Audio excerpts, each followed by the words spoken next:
Back at the Woody Hayes Athletic Center on Wednesday, talking to Ohio State coach Ryan Day, talking to some players, including quarterback Kyle McCord, who came out from practice with his left ankle pretty taped up. Andrew, he was talking about how that injury first occurred against Notre Dame, how it got aggravated last week against Wisconsin, but a lot of discussion about how this is not a thing that he was going to let take him out of that game, or sounds like something he wants to let be a problem for him going forward. Yeah, he mentioned it was early in the Notre Dame game, so I'm curious. I want to go back and check, but he mentioned it was early. He did have it pretty significantly taped when he was sitting at at that table talking to us. But yeah, it didn't seem like anything that was going to be super long term. Nothing that he was super worried about.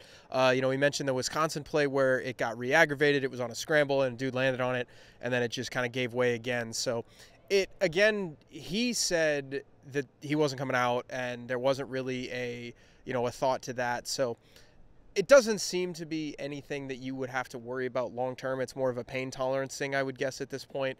Ohio State wouldn't be throwing him out there, and I don't think he would want to go out there if there was a re-injury risk that was pretty high. So, it just kind of seems like one of those deals where it's going to be a pain tolerance thing. He's just going to have to deal with it for a couple of weeks.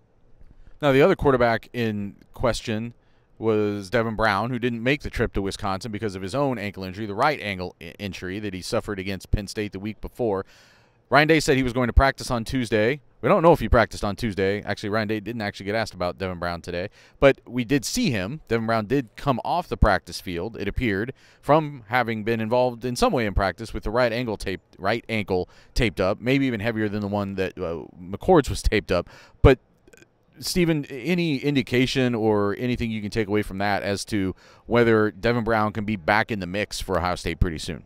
The way it was taped up, it almost looked like they taped a boot. It wasn't a boot on, but it looked like a taped version of a boot. I don't think that kid's playing on Saturday.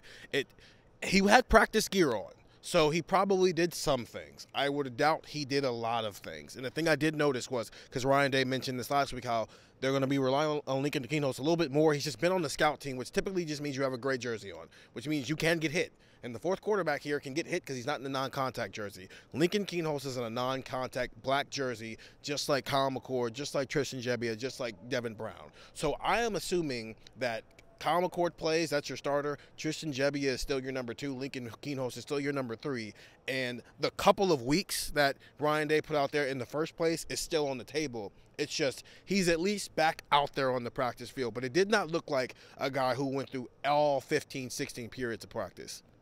Yeah, I don't think this is a game coming up against Rutgers where Ohio State can literally just put anybody out there at quarterback. I think you have to go out. This is a good defense. They're going to have to go out and show some things offensively to move the ball and get points on the board. However, I think the number one goal as it relates to this quarterback position for the next 3 weeks is to get Kyle McCord as healthy as possible for the Rutgers game for the Michigan game, to get actually all those guys, Devin Brown too, as healthy as possible for the Michigan game. It just gives you more options, and they'll potentially play better. Obviously, that's the common sense part of it. But it's a 3-game stretch here, Rutgers, Michigan State, Minnesota, where I think you can really prioritize health.